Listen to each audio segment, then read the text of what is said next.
ಕರುಣಾಮಯಿ ನಿಂದೆ ಅಪನಿಂದೆ ನಿನ್ನ ಜಗಿಸಲು ಧರ್ಮ ಯುದ್ಧದಲ್ಲಿ ಗೆಲ್ಲುವೆ ಎಂದು ಆತ್ಮವಿಶ್ವಾಸವೇ ನಿನ್ನ ಆಯುಧ ಆತ್ಮವಿಶ್ವಾಸವೇ ನಿನ್ನ ಆಯುಧ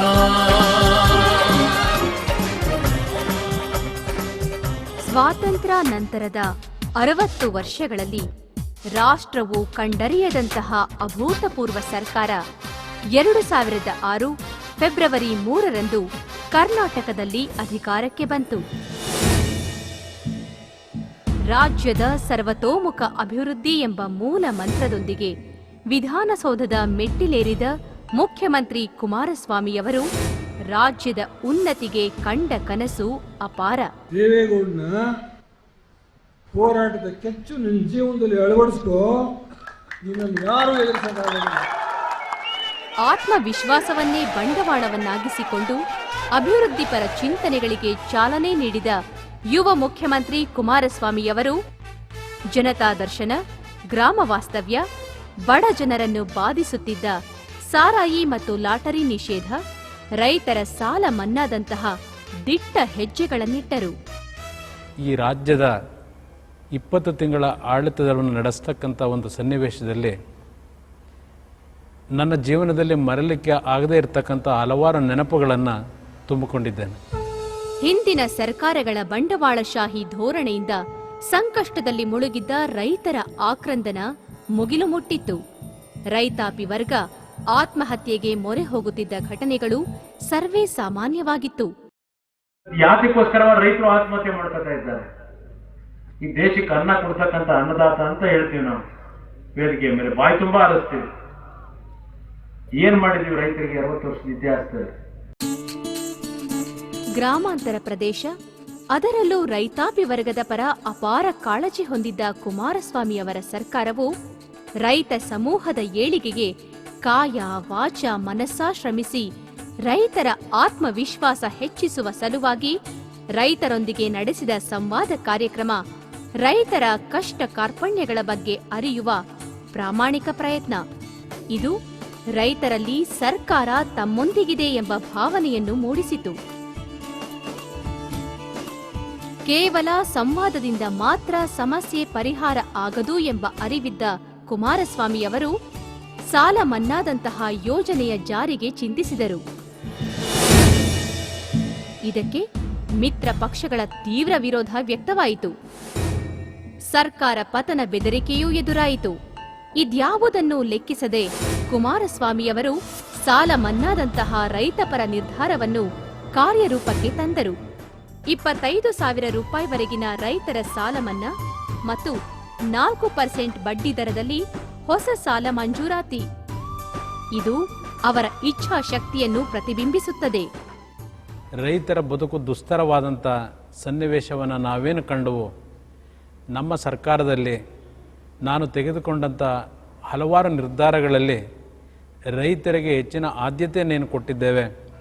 ಅದರಲ್ಲಿ ಸಾಲ ಮನ್ನಾ ಮಾಡ್ತಕ್ಕಂಥ ಕಾರ್ಯಕ್ರಮ ಇರ್ಬೋದು, ಕಬ್ಬು ಬೆಳೆದಂಥ ಹಲವಾರು ರೀತಿಯ ಬೆಳೆಗಳನ್ನು ಬೆಳೆದಂಥ ನಮ್ಮ ರೈತರುಗಳಿಗೆ ಸರಿಯಾದ ರೀತಿಯ ಒಂದು ಬೆಳೆಗೆ ಬೆಲೆ ಸಿಗದೆ ಬೆಳೆಯನ್ನು ಮಾರಲಿಕ್ಕೆ ಸಾಧ್ಯ ಆಗದೇ ಇರತಕ್ಕಂಥ ಸಂದರ್ಭದಲ್ಲಿ 25,000 ರೂಪಾಯಿಗಳವರೆಗೆ ಸಾಲ ಮನ್ನಾ ಮಾಡ್ತಕ್ಕಂಥ ಕಾರ್ಯಕ್ರಮದ ದಿಟ್ಟ ನಿರ್ಧಾರವನ್ನೇನು ಮಾಡಿದ್ದೇವೆ, ಅದು ಮುಂದಿನ ದಿನಗಳಲ್ಲಿ ನಮ್ಮ ಪಕ್ಷ ಅಧಿಕಾರಕ್ಕೆ ಬಂದಾಗ ಸಂಪೂರ್ಣ ಸಾಲ ಮನ್ನಾವನ್ನು ಮಾಡೋದ್ರ ಮುಖಾಂತರ ರೈತರ ಸಂಪೂರ್ಣ ಒಂದು ಸಾಲದ ಹೊರೆಯನ್ನು ಇವತ್ತು ತೊಡೆದು ಹಾಕಬೇಕು ಅಂತಕ್ಕಂಥದ್ದು ನನ್ನ ಸಂಕಲ್ಪ. ಕುಮಾರಸ್ವಾಮಿಯವರ ರೈತರ ಸಾಲ ಮನ್ನಾ ಯೋಜನೆಯನ್ನು ಅಂದು ಲೇವಡಿ ಮಾಡಿದ್ದ ಕೇಂದ್ರ ಸರ್ಕಾರದ ಗಣ್ಯರು ತಮ್ಮ ಬಜೆಟ್ನಲ್ಲಿ ಅದೇ ಅಂಶಗಳನ್ನು ಮಾರ್ಮಿಕವಾಗಿ ಅಳವಡಿಸಿಕೊಂಡಿದ್ದು ರೈತರ ಕಣ್ಣೊರೆಸುವ ತಂತ್ರ ಮಾಡಿದ್ದಾರೆ. ಈ ಮೊದಲು ಕುಮಾರಸ್ವಾಮಿಯವರು ಪ್ರಕಟಿಸಿದ್ದ ಸಾಲ ಮನ್ನಾ ಫಲಾನುಭವಿ ರೈತರಿಗೆ ಕೇಂದ್ರ ಸರ್ಕಾರದ ಯೋಜನೆಯ ಲಾಭ ಪಡೆಯಲು ಷರತ್ತುಗಳು ಅಡ್ಡಿಯಾಗುತ್ತವೆ. ಇದರಿಂದ ಕೇಂದ್ರದ ಸಾಲ ಮನ್ನಾ ಯೋಜನೆ ರಾಜ್ಯದ ರೈತರಿಗೆ ಕನ್ನಡಿಯೊಳಗಿನ ಗಂಟಾಗಿ ಪರಿಣಮಿಸಿದೆ. ಹೀಗಾಗಿ ಕೇಂದ್ರದ ಯೋಜನೆ ಕುಮಾರಸ್ವಾಮಿಯವರ ಸಾಲ ಮನ್ನಾ ಯೋಜನೆಯಷ್ಟು ಪ್ರಾಮಾಣಿಕವಾಗಿಲ್ಲ ಎಂಬುದು ಅರಿವಾಗುತ್ತದೆ. ರಾಜ್ಯದ ರೈತರ ಕಲ್ಯಾಣಕ್ಕಾಗಿ 7,000 ಕೋಟಿ ರೂಪಾಯಿಗಳ ಪ್ಯಾಕೇಜ್ ಜಾರಿ ಅಗತ್ಯ ಎಂದು ಆರ್ಥಿಕ ಇಲಾಖೆ ರಾಜ್ಯಪಾಲರಿಗೆ ವರದಿ ನೀಡಿದೆ. ಕುಮಾರಸ್ವಾಮಿ ಅವರು ಈ ಪ್ಯಾಕೇಜ್ ಜಾರಿ ಮಾಡುವ ಮೂಲಕ ರೈತರ ಮುಖದಲ್ಲಿ ನಗುವನ್ನು ಕಾಣುವ ತವಕದಲ್ಲಿದ್ದಾರೆ.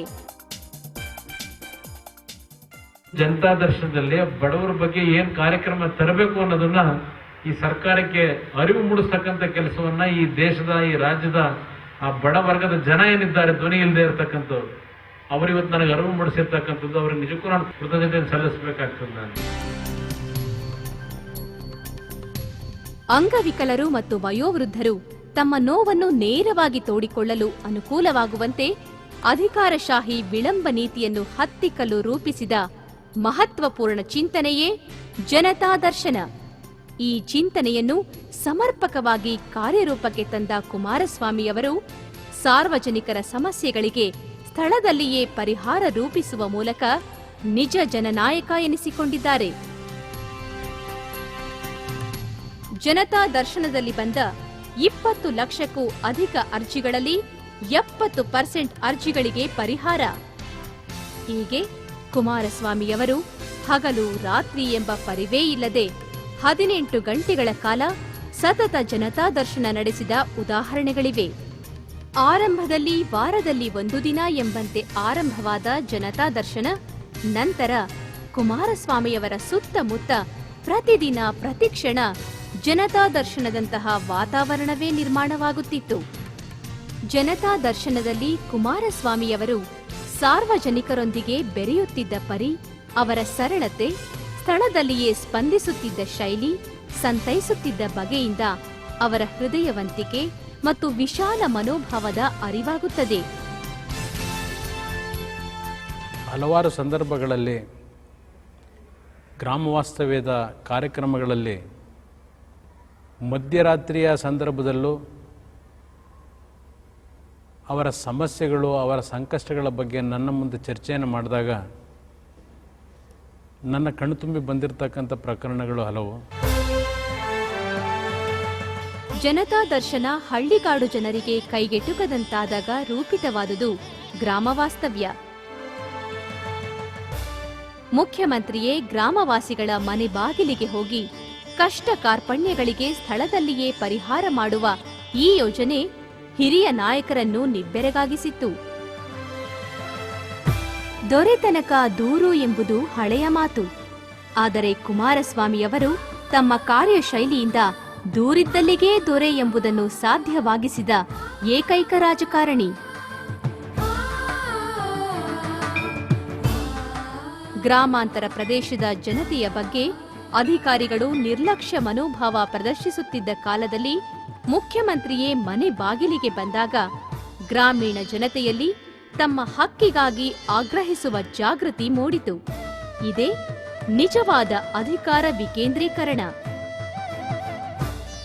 ಕುಮಾರಸ್ವಾಮಿಯವರು ಹಾಲಕ್ಕಿ ಒಕ್ಕಲಿಗ, ಸಿದ್ಧಿ ಜನಾಂಗ, ಲಂಬಾಣಿ, ಮೀನುಗಾರ, ಸೋಲಿಗ ಮತ್ತು ಕೊಳಚೆ ಪ್ರದೇಶವಾಸಿಗಳ ಮನೆಯೂ ಸೇರಿದಂತೆ ಸಮಾಜದಲ್ಲಿ ತೀರ ಹಿಂದುಳಿದ ದಲಿತರ, ಅಲ್ಪಸಂಖ್ಯಾತರ ನಿವಾಸಗಳಲ್ಲಿ ವಾಸ್ತವ್ಯವನ್ನು ಹೂಡುವ ಮೂಲಕ ಸಮಾಜಕ್ಕೆ ಸಮಾನತೆಯ ಸಂದೇಶವನ್ನು ಸಾರಿದರು. ಇದೆಲ್ಲ ಗ್ರಾಮ ವಾಸ್ತವ್ಯ ಕಾರ್ಯಕ್ರಮದ ಹೆಗ್ಗಳಿಕೆ. ಜನಸಾಮಾನ್ಯರು, ಅಂಗವಿಕಲರು, ವಿಧವೆಯರು, ವಯಸ್ಸಾಗಿರ್ತಕ್ಕಂಥ ವೃದ್ಧರು ಒಬ್ಬ ಮುಖ್ಯಮಂತ್ರಿಯನ್ನು ನೇರವಾಗಿ ಸಂಪರ್ಕ ಮಾಡಿ